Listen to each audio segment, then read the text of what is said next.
গাইছ ৰাতিপুৱাই পুৱাই বিচনাৰ পৰা উঠাই নাছিলোঁ। তেনেতে দেউতাই 40 টকা দি পেলাই ক'লে যে বেৰা বনাব লাগে পথাৰত, প্লাষ্টিকৰ ৰছী লৈ আগত যা। ময়ো দেৰি নকৰি আহিলোঁ গাইছ। তো গাইছ এয়া আমি চাওকচোন নেটৰে বেৰা দিছিলোঁ, মানে গাইছ প্লাষ্টিকৰ ৰছী দি বান্ধিব লাগে যে তলত।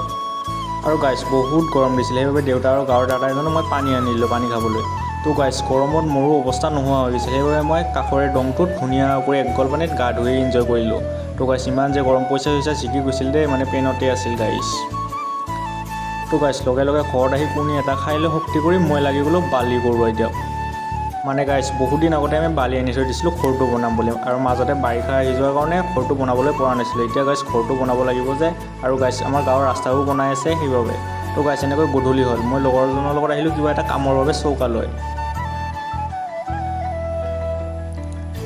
আৰু গাইছ এনেতে আহি পালোঁ চৌকা, এইখনে আমাৰ চৌকত এইখন দোকানতে আছিল কিবা এটা কাম। তো গাইছ আজিলৈ ইমানে, কাইলৈ আকৌ নেক্সট লগ পাম। ভিডিঅ'টো ভালে লাইক কমেণ্ট শ্বেয়াৰ কৰিব দেই গাইছ।